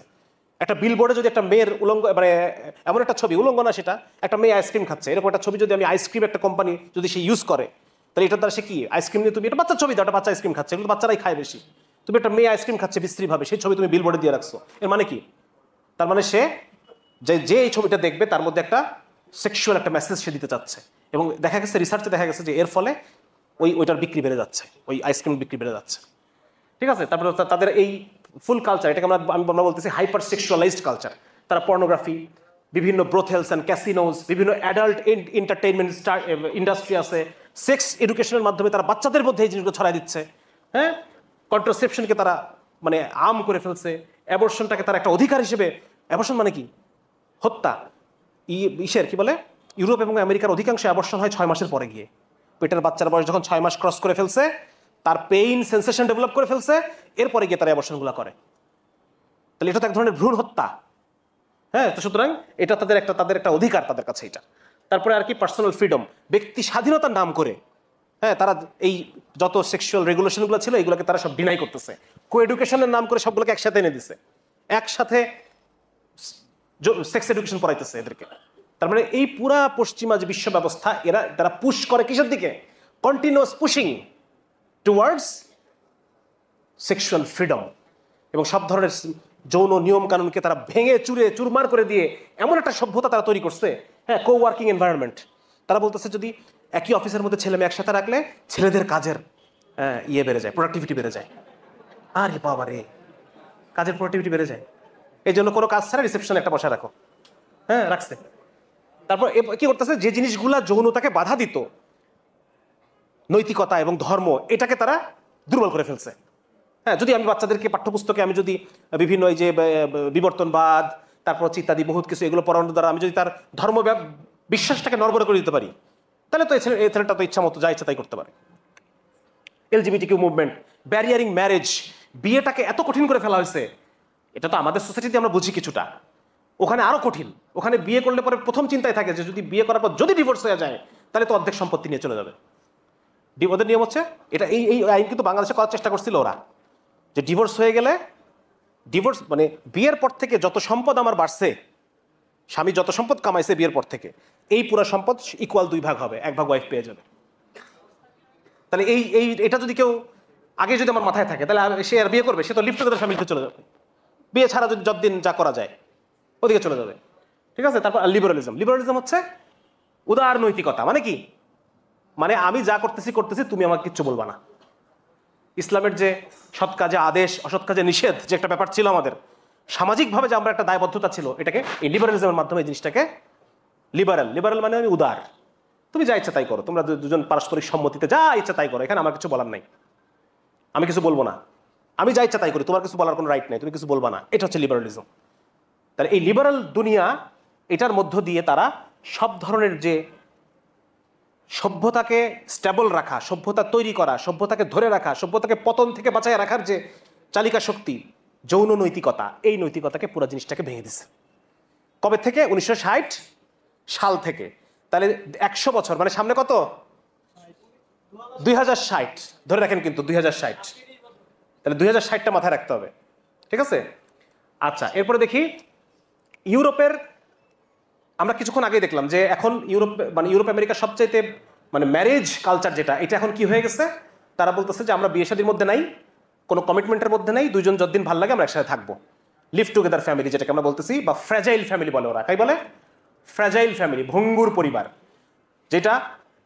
যেটার প্রথম বাচ্চা হওয়ার পর 66% পরিবার ভেঙে যায়, অটোমেটিক্যালি ভেঙে যাবে। প্রথম বাচ্চা হওয়ার পর 66% পরিবার এমনি ভেঙে যায়, ঠিক আছে? এবং যার কারণে এই পরিবারগুলো হওয়ার কারণে দেখেন ইউরোপ আমেরিকার কত পার্সেন্ট বাচ্চা জারজ, আউট অফ ওয়েডলক, বিয়ে ছাড়া সন্তান, দেখতে পাচ্ছেন? আমেরিকার 48%, ফ্রান্সের প্রায় 60%, বুলগেরিয়া টুলগেরিয়া বাদ দিলাম, ইউকে কত পার্সেন্ট? 47%, ঠিক আছে? জার্মানি 35%। এই হচ্ছে ইউরোপের অবস্থা, এই টোটাল সভ্যতার অবস্থা হচ্ছে এইটা। এবং এই ধরনের বাচ্চাগুলো কেমন হয় দেখেন, এই ধরনের বাচ্চাগুলা, ওই যে আমি লিখছি যে আজকে 2016 সালের ডেটা যদি এইটা হয়, তাহলে এই বাচ্চাগুলো বড় হবে, আজ থেকে 20 বছর পরে এই বাচ্চাগুলো বড় হবে। বড় হওয়ার পরে তাদের কি হবে? তাদের উপর রিসার্চ করে দেখা গেছে এদের আইকিউ কম, এদের আক্রমণাত্মক আচরণ। 3 নাম্বার হচ্ছে এরা স্কুল থেকে ড্রপ আউট হওয়ার সম্ভাবনা দ্বিগুণ। হ্যাঁ, এবং সম্ভাবনা এটাই যে এই শিশুরা বড় হয়ে এরা একই চক্র ঘটাতে থাকবে। এখন রিসার্চ চলতেছে যে 60 সালে এই যে কাহিনীগুলো শুরু করছে এরা, তার মানে এখন সেকেন্ড জেনারেশন চলতেছে, বুঝতে পারছেন? এই সেকেন্ড জেনারেশন তো একইভাবে একই কাজ করছে। এখন থার্ড জেনারেশন যারা, এরা এখন বাচ্চা, এই থার্ড জেনারেশন যখন 2060 সালে আসবে, এরা তখন সামনে এরা ম্যাচিউরড হবে, সামনের 10-20 বছরে। তার মানে দেখেন যে এই 3 প্রজন্ম ব্যাপী কিন্তু সব কিন্তু এসে হিসাব মিলে যাচ্ছে যে 2050-60 সালের দিকে এই যে বর্তমান সাম্রাজ্যের পতন, এইটা অবশ্যম্ভাবী হয়ে যাচ্ছে আস্তে আস্তে, ইনশাআল্লাহ আজিজ। এবং এদের পর আরো রিসার্চে দেখেন তাদের স্বাস্থ্যগতভাবে এরা কম। 2 নম্বর হচ্ছে এরা মানসিকভাবে খুব দুর্বল, মানে খুব অল্পতেই এদের সাইকোলজিস্টের প্রয়োজন পড়তেছে। 3 নম্বর, আত্মহত্যার প্রচেষ্টা দ্বিগুণ এদের মধ্যে, এই বাচ্চাদের মধ্যে। স্কুলে মারপিট করে বেশি, চুরিচামারি করে বেশি, এবং এদের 42%ই স্কুলে মারপিট করে। রেজাল্ট খারাপ হচ্ছে বেশি, ঝরে পড়ার সম্ভাবনা দ্বিগুণ, কারাগারে যাওয়ার সম্ভাবনা নর্মাল বাচ্চার চেয়ে 12 গুণ বেশি, 12 গুণ বেশি যারা জেল খাটবে। ভবিষ্যতে কিশোর অপরাধ এবং প্রাপ্তবয়স্ক অপরাধের প্রবণতা এই বাচ্চাগুলোর মধ্যে বেশি। তাহলে এটা হচ্ছে সেকেন্ড জেনারেশন। থার্ড জেনারেশন সামনে আছে, বড় হচ্ছে কেবল। তার মানে আমরা এই পুরো আলোচনা থেকে যেটা আমরা সামারি নিতে পারি, সেটা হচ্ছে যে নৈতিক পার্সপেক্টিভ থেকে যদি আমরা দেখি, তাহলে পশ্চিমা যে দুনিয়া, এদের পতন অতি সন্নিকটে, খুবই সন্নিকটে। এবং এটা আগামী, এটা যদি 2025 সাল হয়, হয়তো আর 25 থেকে 30 বছর এর আয়ু আছে, ঠিক আছে? এটা একটা আমরা দেখতাম। এখন আমরা দেখি ইকোনমিক পার্সপেক্টিভ। আমি দ্রুত শেষ করে দিই, আপনাদের অনেক সময় নিয়ে ফেলতেছি, খুব বেশি সময়, আপনারা অনেকক্ষণ ধরে আছেন, খারাপ লাগতেছে শুনতে, শর্ট করে ফেলবো? আচ্ছা, 2 নম্বর হচ্ছে আমি আপনাদেরকে আরেকটা বই দেখাচ্ছি, সেটা হচ্ছে এডওয়ার্ড গিবন, খুব বিখ্যাত একজন ওরিয়েন্টালিস্ট এবং একজন হিস্টোরিয়ান। ওনার একটা খুব বিখ্যাত বই, যে decline and fall of Roman Empire. এই বইটা কেন ইম্পর্টেন্ট? এই বইটা আজকের দুনিয়াতেও প্রচুর ইম্পর্টেন্ট, কারণ এই বর্তমান যে আমেরিকান যে সাম্রাজ্য বা বিশ্ব ব্যবস্থা, এইটা নিজেকে রোমান এম্পায়ারের উত্তরাধিকার হিসেবে দেখে। আপনারা যারা ফিলোসফি নিয়ে আপনাদের যাদের একটু নাড়াচাড়া আছে, আপনারা জানেন যে বর্তমান যে এই যে ইউরোপিয়ান যে রেনেসা পিরিয়ড, রেনেসা এনলাইটেনমেন্ট, তারা নিজেদেরকে ক্লাসিক্যাল, রেনেসা মানে হচ্ছে যে বহিরাগত আদর্শ, মানে ক্রিশ্চিয়ানিটি, এটা হচ্ছে বহিরাগত আদর্শ, এটার জন্ম এশিয়াতে। ক্রিশ্চিয়ানিটির এই বহিরাগত আদর্শকে বাদ দিয়ে ইউরোপ তার ক্লাসিক্যালে ফেরত যাবে। ক্লাসিক্যাল মানে গ্রিক অ্যান্ড রোমান যে জ্ঞান বিজ্ঞান আছে, ওইটাতে তারা ফেরত যাবে। তার মানে বর্তমান যে পশ্চিমা যে সভ্যতা, এইটা হচ্ছে গ্রিক রোমান সভ্যতার উত্তরাধিকার, ঠিক আছে? আজকে গণতন্ত্র যা আমরা দেখি, এগুলোর অরিজিন কোথায়? গ্রিক নগর রাষ্ট্র, বিভিন্ন রোমান রাজনীতিবিদ, হ্যাঁ, রোমান সভ্যতা, এগুলো কিন্তু সব অরিজিন। হ্যাঁ, আজকে আপনারা যে এই যে ভোগবাদী যেগুলো দেখেন, ধর্মহীনতা, ভোগবাদ, এগুলোর কিন্তু শুরু কিন্তু ওই এপিকিউরিয়ান মতবাদ গ্রিসে, এগুলো সব কিন্তু ওখান থেকে আসছে, নতুন কিন্তু কোনো কিছু নাই। ওদের সব আইডিওলজি, সব দর্শন, এগুলো সব গ্রিক অ্যান্ড রোমান ফিলোসফারদের কাছ থেকে আসছে। তাহলে বর্তমান যে আমেরিকা, তারা নিজেদেরকে মনে করে যে তারা রোমান সভ্যতার উত্তরাধিকারী, এবং যার কারণে এটা তাদের মধ্যে খুবই প্রচলিত যে তারা এই বইটা খুব স্টাডি করে, যে রোম সাম্রাজ্য যেভাবে উত্থান হয়েছে এবং পতন হয়েছে, ওটার সাথে নিজেদেরকে মিলায় তারা বিভিন্ন সিদ্ধান্তে আসে। আসিফ নামে কিছুক্ষণ আগে কিন্তু বলছে যে রোমান সভ্যতা যেভাবে উত্থান হয়েছে এবং পতন হয়েছে, আমেরিকান সভ্যতা উত্থান এবং পতনটা ওইভাবেই হবে বলে অনেক স্কলার তারা কিন্তু মত প্রকাশ করতেছে। আচ্ছা, তো এই বইটার সাথে সম্পর্ক এই জন্য আমি আনছি যে এই বইয়ের মধ্যে উনি একটা কথা বলছে। উনি বলতেছেন যে যখন জাতিগত শুদ্ধতা রক্ষা করা হবে না, বহিরাগত মানুষজন এসে যখন, বুঝতে পারছেন কি বলছি, যে বহিরাগত মানুষজন এসে যখন আমার মানে বেশি আমার ইসের মধ্যে চলে আসবে, আমার নিজস্ব জাতিগত যে শুদ্ধতা, এই দেখেন যে ইন্টারনাল এরোশন, ভিতরগত যে ক্ষয়, এটা হবে কখন? যখন স্টপ রেজিস্টিং দ্য আউটসাইডার্স, বহিরাগতদেরকে বাধা দিতে হবে। বহিরাগতরা আইসা, ওনার কথা হলো যে রোম সাম্রাজ্যের পতন হয়েছে বহিরাগত কিছু উপজাতীয় লোকজনদের দ্বারা, গথস, নরম্যানস, ভ্যান্ডালস, হ্যাঁ, এরকম কিছু উপজাতি আছে। এই উপজাতীয় লোকজনগুলো তারা রোম সাম্রাজ্যের, ওই যে আমরা শুনছি না যে নিরো বাঁশি বাজাচ্ছে যখন রোম পুড়তেছে, হ্যাঁ, ওরা যখন এসে রোম দখল করে ফেলতেছে, তখন রোমের যে রাজা নিরো, সে বাঁশি বাজাইতেছে। এবার ওরা এসে রোম সাম্রাজ্যের যে ক্যাপিটাল, রোমান সাম্রাজ্যের রোম, এটাকে দখল করে নেয়। ঠিক আছে? তো এখানে ওনাদের বক্তব্য হচ্ছে যে বহিরাগতরা এসে আমাদের সোসাইটিতে, আমাদের ইসের মধ্যে তারা যে উন্নতি করতেছে, কালচারাল উন্নতি করতেছে, তারা বিভিন্ন ব্যবসা বাণিজ্য করতেছে, এই জিনিসটা সাম্রাজ্যের পতনের জন্য খুবই একটা গুরুত্বপূর্ণ একটা মাপকাঠি। যখন এটা বেশি হবে তখন বুঝতে হবে সাম্রাজ্যের পতন ঘনায় আসছে। এইটা আমরা দেখতে পাই আব্বাসী খেলাফতের সময়। আব্বাসী খেলাফতের সময়, সেই সময় তারা আরবদের যে নিজস্ব আসাবিয়াত, নিজস্ব যে সোশ্যাল এনার্জি, এটা উমাইয়া আমলেও ছিল, কিন্তু আব্বাসীরা করছে কি, তখন তারা বিভিন্ন পার্সিয়ানদেরকে, গ্রিকদেরকে, এই বিভিন্ন মানে অন্যান্য বহিরাগত লোকদেরকে এনে এনে তারা সাম্রাজ্যে বিভিন্ন জায়গায় প্রতিষ্ঠিত করছে। ওই সময় থেকে কিন্তু ইসলামের যে মূল পতন, আব্বাসী খেলাফতের সময় থেকে ইসলামের পতন শুরু হয়ে গেছে। তো এগুলো আমরা জানি আর কি। তো এই রোমানদের পতনের উপরে কিয়াস করছেন হিস্টোরিয়ান নায়াল ফার্গুসন।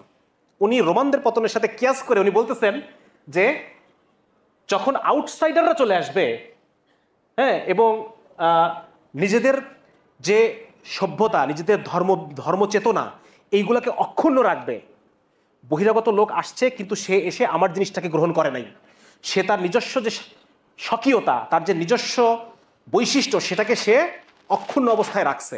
যদি ঘটনা এটা ঘটে, তাহলে পরে সাম্রাজ্যের পতন আসন্ন। এই জিনিসটা বুঝতে পারছেন কি বললাম? এবং এইটার ভিত্তিতে উনি বলতেছেন যে আমাদের কি করতে হবে, আমাদের কন্ট্রোল করতে হবে বর্ডারগুলোকে, আমাদের বর্ডার কন্ট্রোল করতে হবে, এবং বহিরাগত লোকজন এসে তারা যেন আমাদেরকে প্রভাবিত করতে না পারে, এটা আমাদেরকে ব্যবস্থা নিতে হবে। আমাদের নিজেদের বিশ্বাস, নিজেদের ধর্ম, এটাকে আমাদের টিকে রাখতে হবে, নিজেদের আইডিওলজি, হ্যাঁ, এই যে লিবারালিজম, হ্যান ত্যান, এগুলোকে টিকে রাখতে হবে। তার কথা হচ্ছে এটা। এখন এটার সাথে মিলান, ফাউন্টেন পাবলিকেশন একটা বই আছে, ইভান ক্রাস্টেভ, ওনার লেখা আফটার ইউরোপ। ওইখানে উনি একই কথা বলছে।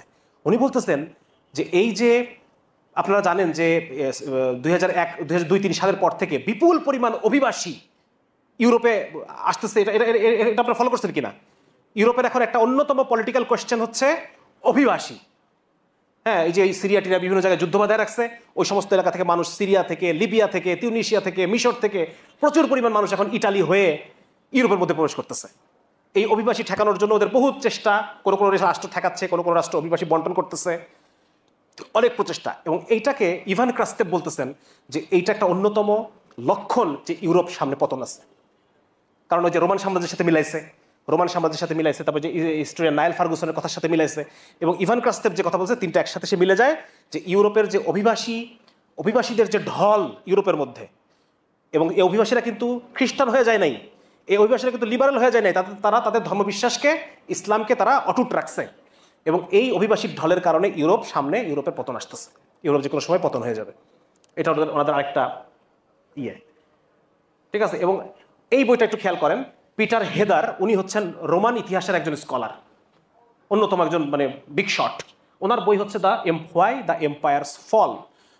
ওনার কথা হচ্ছে 2099 এবং 2000 সালে, 1999-2000 সালে, এই সময়ে ইউরোপ এবং আমেরিকান সভ্যতা ছিল, এটা ছিল তাদের সভ্যতার চূড়া, পিক।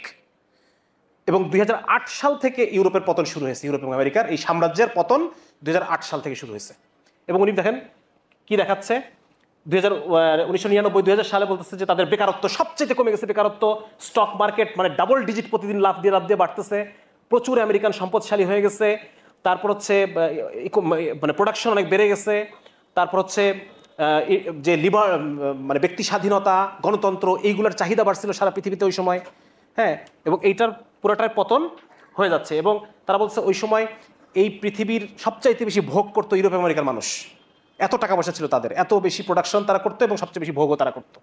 এবং 2008 সালে যে বিশ্ব মন্দা শুরু হয়, আপনাদের মনে আছে কিনা, 2007-8 থেকে ইউরোপ এবং আমেরিকাতে বিশ্ব মন্দা, হ্যাঁ, great depression and great stagnation শুরু হয়ে যায়। এবং এটার আঙ্গিক ওনারা বলতেছেন যে আসলে এটা সামনে ইউরোপের পতন ছাড়া আর কোনো কিছুই নাই। এবং এই বইতে একটা গুরুত্বপূর্ণ কথা বলছেন উনি, সেটা হচ্ছে যে এই পতন কি ঠেকানো সম্ভব? এই পিটার হেদার বলতেছেন না, এটা ঠেকানো সম্ভব না। তবে এখন যদি ইউরোপ কোনো ব্যবস্থা গ্রহণ করে তাহলে সম্মানজনক পরাজয় সম্ভব। কি সম্ভব? সামনে যে নতুন সভ্যতা আসতেছে সেই সভ্যতার সাথে একটা সম্মানজনক একটা অবস্থান, একটা লিয়াজো একটা মেনটেন করা, এটা সম্ভব। কিন্তু এই পতন আর ঠেকানো সম্ভব না। ওনার কথা হচ্ছে যখন কোনো একটা সাম্রাজ্য গঠিত হয়, এই সাম্রাজ্যটা তার কেন্দ্রে প্রচুর পরিমাণে তার প্রোডাকশন, ভোগ, হ্যাঁ, আসিফ কিছু আগে বললো না, ইবনে খালদুনের কথা বললো যে রুক্ষ মানুষ সাম্রাজ্য গঠন করে, হ্যাঁ, strong man creates week man and weak man again creates strong man, তাই না? এরকম একটা কথা আছে। তো রুক্ষ মানুষ তারা সভ্যতা গঠন করে, এরপর তারা বিলাসী হয়ে যায়, আয়েসী হয়ে যায়। তো ওনার কথা হচ্ছে এটা যে যখন একটা সভ্যতা গঠন হয়, গঠন হওয়ার পরে গিয়ে তারা প্রোডাকশন বাড়ায়, প্রোডাকশন বাড়াইতে গিয়ে তখন পেরিফেরিগুলোতে প্রোডাকশন বাড়ে, পেরিফেরিগুলোতে যখন প্রোডাকশন বাড়ে তখন ওই পেরিফেরির লোকজন শক্তিশালী হয় এবং হয়ে তারা পরে সেন্টারে এসে তারা এটাকে কলাপস করে দেয় আবার।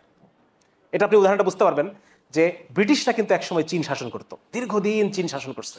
চীনের ক্যান্টন, দক্ষিণ চীন এলাকাটা পুরোটাই ব্রিটিশ কলোনি ছিল একসময়। এবং সেই সময় তারা আফিম উৎপাদন করতো বাংলাদেশে, মানে এই পাকিস্তান, ভারত, বাংলাদেশ এলাকায়, আফগানিস্তান এলাকায় তারা আফিম উৎপাদন করতো আর খাওয়াইতো নিয়ে গিয়ে চীনাদেরকে। বোঝা গেল? এখানে উৎপাদন করে ওখানে সেল করতো আফিম।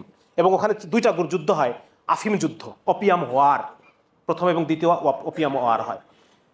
হ্যাঁ, তারপরে এই যে ওরা পেরিফেরিগুলোকে উন্নত করছে, আস্তে আস্তে ওখানে প্রোডাকশন হয়েছে, ওখানে মানুষ কাজ পাইছে, ওখানকার মানুষের সচ্ছলতা আসছে এবং আলটিমেটলি দেখা যায় একটা পর্যায়ে এটাই সাম্রাজ্যের পতনের কারণ হয়ে দাঁড়ায়। এদের কথা ইকোনমিক পার্সপেক্টিভ। সুতরাং এই আমরা যদি অর্থনৈতিক দিক দিয়ে চিন্তা করি, তবু আমরা দেখতে পাচ্ছি যে তাদের পতন, তাদের স্কলাররা যারা তারাই গবেষণা করে বলতেছে যে এই সাম্রাজ্যের পতন খুব নিকটবর্তী। কারণ পতনের যতগুলো লক্ষণ, পূর্ববর্তী যে সভ্যতাগুলো পতন হয়েছে তাদের মধ্যেকার যে লক্ষণগুলো ছিল, সেই লক্ষণগুলো এখন এই সভ্যতার ক্ষেত্রে পরিপূর্ণভাবে প্রস্ফুটিত হয়ে গেছে। তাদের কথা হচ্ছে এইটা। এখন লাস্ট একটা জিনিস দেখবো, সেটা হচ্ছে শেষ আলোচনা শেষ, আরেকটা এবার হচ্ছে ফিলোসফিক্যাল পার্সপেক্টিভ থেকে যদি আমরা দেখি। ফিলোসফিক্যাল পার্সপেক্টিভ থেকে অসওয়াল্ড স্প্রেংলার যে ভদ্রলোক, এটা খুব কঠিন বই, মানে একজন ফিলোসফার, একজন দার্শনিক, জার্মান। তো ওনার কথা হলো, উনি একই কথা বলছে ইবনে খালদুনের মতো, যে সভ্যতার একটা সাইক্লিক্যাল নেচার থাকে। জীবিত একটা প্রাণীর যেরকম জন্ম হয়, কৈশোর হয়, তারুণ্য হয়, যৌবন হয়, যৌবনের পরে বার্ধক্য আসে, বার্ধক্যের পরে তার মৃত্যু হয়, এই একই রকমভাবে প্রত্যেকটা সভ্যতারও একই জিনিস ঘটে। হ্যাঁ, তারও একই জিনিস থাকে। তার কথা হচ্ছে এইটা।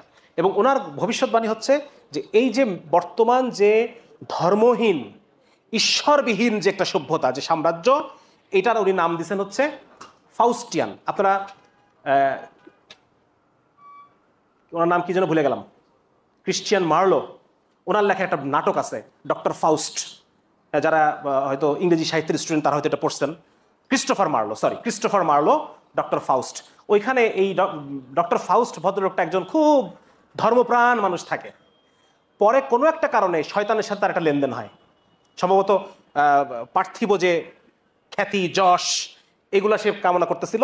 তখন শয়তান তার কাছে আসে এবং আসার পর শয়তান তাকে বলে যে তোমার মৃত্যুর পরে তোমার আত্মাটা আমার হয়ে যাবে, যদি তুমি এই শর্তে রাজি থাকো তাহলে পরে তোমাকে আমি দুনিয়ার যা দরকার তোমাকে আমি সব দেবো, অর্থ, সম্পদ, খ্যাতি সব তুমি পাবা। তখন ডক্টর ফাউস্ট শয়তানের সাথে এরকম একটা নেগোসিয়েশনে আসে। বোঝা গেল? তো এই সভ্যতাটাকে, এই ঈশ্বরবিহীন শয়তানি সভ্যতাটাকে এই অসওয়াল্ড স্প্রেংলার উনি নাম দিয়েছেন ফাউস্টিয়ান সিভিলাইজেশন। ঠিক আছে?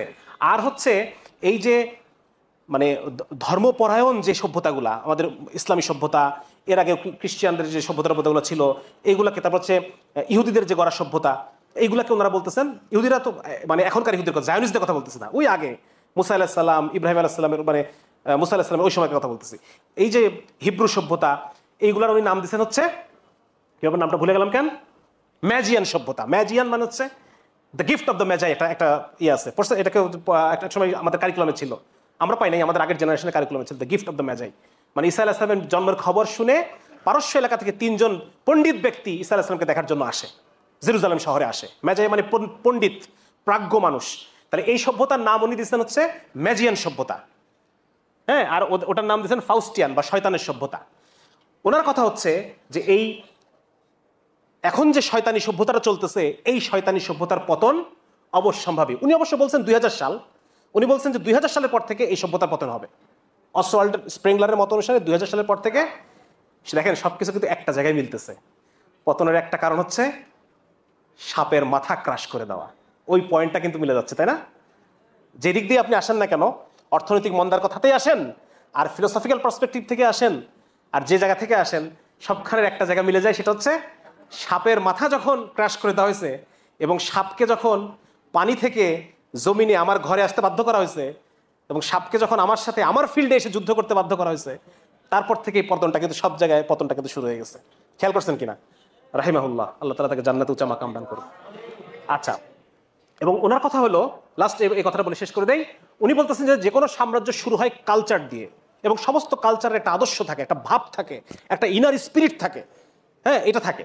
এবং এর ফলে কি হয়, আস্তে আস্তে যত সে বস্তুকেন্দ্রিক, যত বড় সভ্যতা, প্রোডাকশন, জ্ঞান বিজ্ঞান, টেকনোলজি, এইগুলো সে যত বেশি ডেভেলপ করতে থাকে, তত তার অন্তরের ভিতর থেকে সেই যে একটা ভাব, একটা সম্পর্ক, একটা বৃহত্তর চেতনা, এটা আস্তে আস্তে তার ভিতর থেকে চলে যেতে থাকে। যেতে যেতে সে একেবারেই বস্তুবাদী হয়ে যায়, বস্তুবাদী উন্নতিতে বিশ্বাসী। দেখেন না, এখন মানুষ আধ্যাত্মিক উন্নতিতে সে আর বিশ্বাসী না। এখন তার কি লাগবে? ফুলুস, টাকা পয়সা লাগবে। হ্যাঁ, কেউ টাকা পয়সার জন্য বউরে নাচায়, টাকা পয়সা কামায়, মানে যা করা যায় সব কিছু করতেছে এই টাকা পয়সার জন্য, বস্তুগত উন্নতি। তো উনি বলতেছেন যে একটা পর্যায়ে বস্তুকেন্দ্রিক সভ্যতা, এবং বস্তুকেন্দ্রিক সভ্যতার মূল হচ্ছে অধর্ম। মানে এখানে ধর্মের কোনো পাত্তা থাকে না, ধর্মের কোনো জায়গা থাকে না। ধর্মের কথা আপনি একটা জায়গায় বলতে পারবেন না। ধর্মের কথা বললে আপনি খ্যাত হয়ে যাবেন, আপনি মোল্লা হয়ে যাবেন, মার্জিনালাইজড হয়ে যাবেন।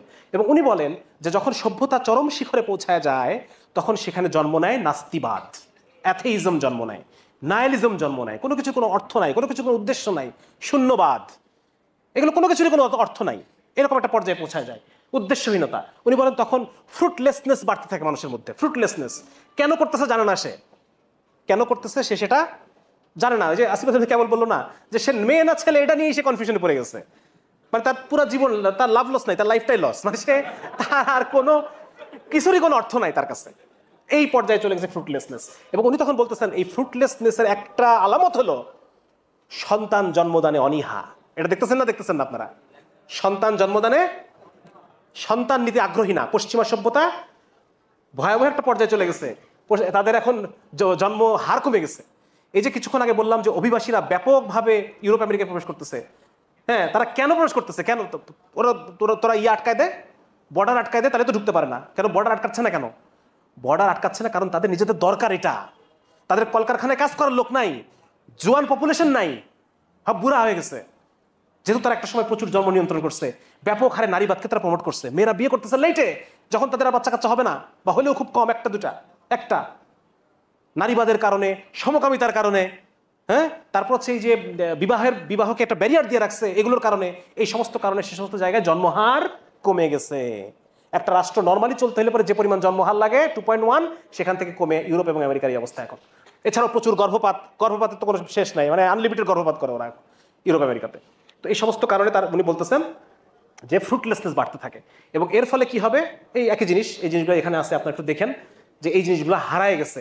এবং এর প্রেক্ষিতে উনি বলতেছেন 2000 সালের পর থেকে এই বিশ্ব ব্যবস্থা এবং এই সাম্রাজ্যের পতন শুরু হয়ে যাবে। 1934 সালে লেখা বই এটা, ঠিক আছে?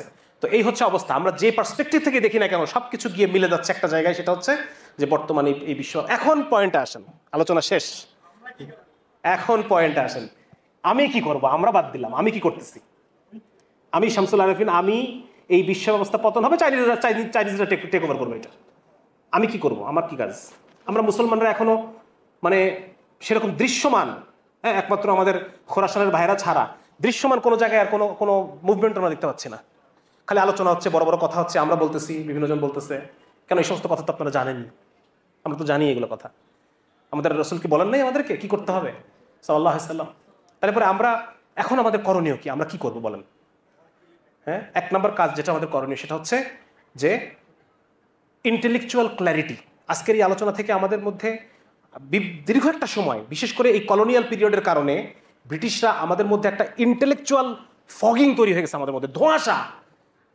অধিকাংশ মুসলমান এবং যারা ইসলামকে মহব্বত করে, ভালোবাসে, ইসলামকে তাগুতের জায়গায় ইসলামকে দেখতে চায়, এরকম বহু মানুষ এবং অধিকাংশ মানুষ তারা একটা ইন্টেলেকচুয়াল একটা ধোঁয়াশার মধ্যে আছে। হ্যাঁ, কেউ একটা সময় ছিল ইসলামী সমাজতন্ত্র, এখন আসলে ইসলামী গণতন্ত্র, আবার সামনে ইসলামী এলজিবিটি কি কি জানি আসবে, মানে প্রত্যেকটা জিনিসকে একটা ইসলামীকরণের ভাই, ইসলামীকরণের তো দরকার নাই। আপনাকে তো আল্লাহ রাব্বুল আলামিন রেডিমেড আপনাকে সবকিছু দিয়ে দিছে, আপনাকে চোখের সামনে ফরম্যাট দিয়ে দিছে কি করতে হবে না করতে হবে। সুতরাং প্রত্যেকটা ওয়েস্টার্ন প্রজেক্টকে আমি ইসলামাইজেশন করব, এটা একটা হীনমন্যতা, এটা একটা ইন্টেলেকচুয়াল ফগিং, আমার ব্রেনের মধ্যে ধোঁয়াশা, ঠিক না? তো সুতরাং এই জায়গা থেকে আমাকে উঠতে হবে এবং আমাকে খুব সাফ হতে হবে, ক্লিয়ার হতে হবে যে ইসলাম কি, ইসলাম কেন এবং ইসলাম কিভাবে। এই জায়গায় 3টা প্রশ্নের উত্তর আমার কাছে খুব ক্লিয়ার হতে হবে। পয়েন্ট নাম্বার 2 হচ্ছে যে এই যে পশ্চিমা বিশ্ব, পশ্চিমা দুনিয়া যে কারণে পতনের দিকে যাচ্ছে, এই কারণগুলো যদি আমি অ্যাপ্লাই করি নিজের মধ্যে আমি এগুলোকে নিয়ে আমি এটাকে ওয়েলকাম করি, তাহলে এই একই পতন তো আমারও হবে নাকি অন্য কিছু আমি আশা করতেছি। সুতরাং এই প্রত্যেকটা এই গ্লোবালাইজেশন যে প্রজেক্ট, এই প্রজেক্ট থেকে নিজেকে যেভাবে পারেন আপনি মুক্ত রাখেন, যেভাবে পারেন আপনি মুক্ত থাকেন এবং আপনার পরিবারকে মুক্ত রাখেন। কি কি মুক্ত রাখবেন? নিজের ব্রেইনকে মুক্ত রাখবেন 1 নাম্বার, নিজের আমলকে মুক্ত রাখবেন, নিজের বডিকে মুক্ত রাখবেন, নিজের আমলকে মুক্ত রাখবেন এবং নিজের পরিবারকে মুক্ত রাখবেন। নিজের স্ত্রী, সন্তান সন্ততি, অ্যাটলিস্ট এইটুকু আপনি রাখতে পারবেন, ঠিক না? সুতরাং এটা আমাদের করতে হবে। এই যে বর্তমান যে বিশ্বের এদের যে কাজকাম, সেলফ ডিস্ট্রাক্টিং কাজকর্ম, এইগুলা থেকে আমার নিজেকে মুক্ত রাখতে হবে। এবার হচ্ছে কনস্ট্রাকশনে আসেন। একটা মুক্ত কনস্ট্রাকশনটা কিভাবে করব? 1 নম্বর হচ্ছে ইসলামটাকে ফুল জানা। ফুল মানে কি? মানে যতটুকু আমার প্রয়োজন, ফরজ আইন জানা এবং ফুল মানা। উদখুলু ফিস সিলমি কাফা, শেষ, পুরাটা ঢুকতে হবে। মাথা ঢুকাইলাম, লেজ বের করে রাখলাম, এবার এটা কাজ হবে না, ঠিক না? ইসলামকে আমার জানতে হবে এবং ওই যেটুকু আমি জানলাম এটার মধ্যে আমাকে পুরা ঢুকতে হবে। কোনো ধরনের কোনো অজুহাত, কোনো ধরনের কিছু যে না এগুলোর দরকার নাই, এগুলো ছোট সুন্নাহ, এগুলা ওইটা বড় সুন্নাহ, আমি বড় সুন্নাহর জন্য কাজ করতেছি, ছোট সুন্নাহ বাদ দিলেও কোনো সমস্যা নাই, এরকম না। বরং আমাকে আপনি আপনার আদর্শের জন্য কতটুকু ডেডিকেটেড, এটা কিভাবে বোঝা যাবে বলেন? আমার কথা, এটার উত্তর দেন। আপনি একটা আদর্শ আপনার আছে, এই আদর্শের জন্য আপনি কতখানি ডেডিকেটেড, এটা আপনি কিভাবে বুঝবেন বলেন? ভাই একটা কথা বলছে যে আদর্শের মানে নেগলিজিবল থেকে নেগলিজিবল জিনিসকে আপনি ধারণ করবেন, ওখানে যেটা ধারণ না করলেও চলে ওটাকে আপনি ধারণ করবেন, কারণ আপনি ডেডিকেটেড, আপনি ডেডিকেটেড, আপনার ডেডিকেশন তো আপনার দেখাতে হবে যে আমি ডেডিকেটেড, ঠিক আছে না? সুতরাং এটা আমাদের একটা গুরুত্বপূর্ণ যে আমি ইসলামকে পরিপূর্ণ ধারণ করব, কোনো কিছুর ব্যাপারে কোনো হীনমন্যতায় আমি ভুগবো না, কারণ এটা তো আমি অ্যাপ্লাই করতে চাই, এটা আমি প্রতিষ্ঠা করবো। এটার ব্যাপারে যদি আমি নিজেই হীনমন্যতায় ভুগি, আমি তো কাজই করতে পারবো না। সুতরাং ইসলামের ব্যাপারে কোনো হীনমন্যতা না, এবং এটা যদি আমরা করতে পারি ইনশাআল্লাহ। এবং আসিমান ভাই একটা কথা বলছেন যে রুক্ষ জীবন, এই যে পশ্চিমা বিশ্বের যত ভোগবাদী যে বিষয়গুলো, এগুলো অ্যাভয়েড করা। হ্যাঁ, আমার সামনে আপকামিং আমার নেক্সট যে বইটা আসতেছে এই অবেলায়, এই বইয়ের মধ্যে আমি কিছু বিষয় আনছি, যদিও এটা শিশু কিশোরদের জন্য লেখা, ওরা পড়লে বুঝতে পারবে না, এটা আমি পড়ে আমার ভাগ্নেকে বুঝাইতে হবে, এরকম একটা বই আর কি। মানে শুধু বই পড়ে কেউ পরিবর্তন হয়ে যাবে না, কিতাবের সাথে রিজাল্ট প্রয়োজন। আমার এই বইটা অ্যাকচুয়ালি আমি রিজাল্ট তৈরি করতে চাইছি।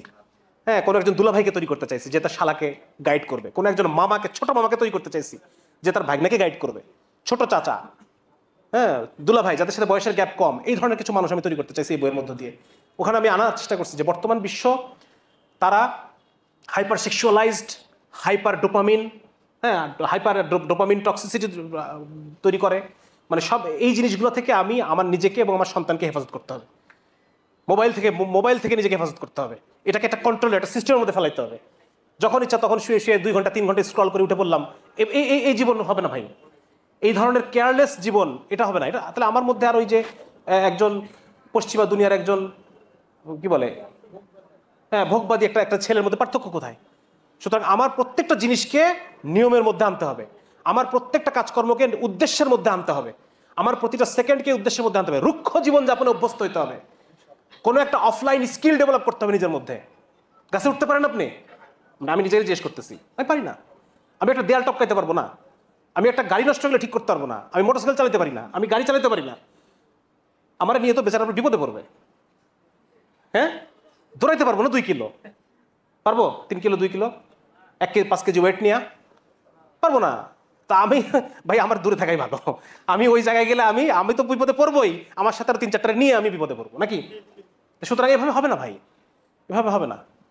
নিজের মধ্যে কোনো একটা তো সফট স্কিল যেটা আছে, আরেকটা হচ্ছে নিজের মধ্যে কোনো হার্ড স্কিল ডেভেলপ করতে হবে। নিজের মধ্যে অফলাইন কোনো একটা সার্ভাইভাল টেকনিক স্কিল আমার মধ্যে আসতে হবে, যেটার দ্বারা আমি আমার ইউটিলিটি থাকবে ওই জায়গায়, ঠিক আছে না?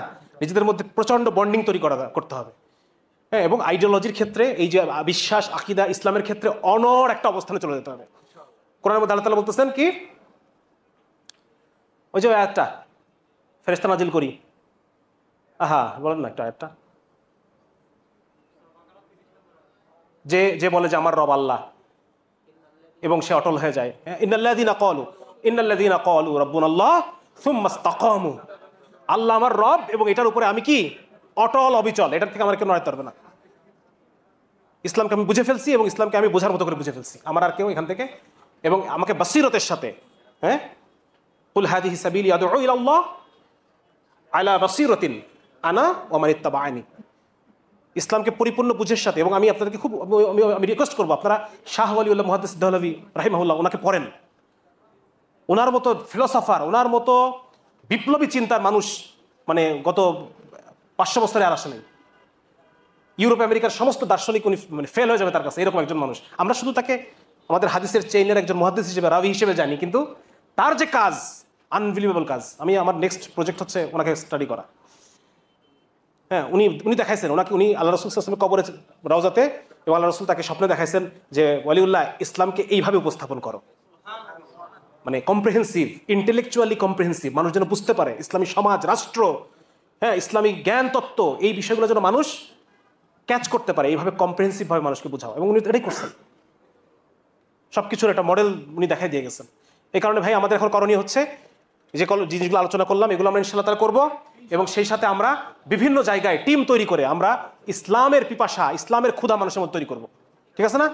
আমরা যদি এই কাজগুলা করে যেতে পারি, মানে ওই যে সভ্যতা গঠনের 7টা ধাপের মধ্যে প্রথম ধাপ, এই প্রথম ধাপের কাজটা যেন আমরা শুরু করে যেতে পারি।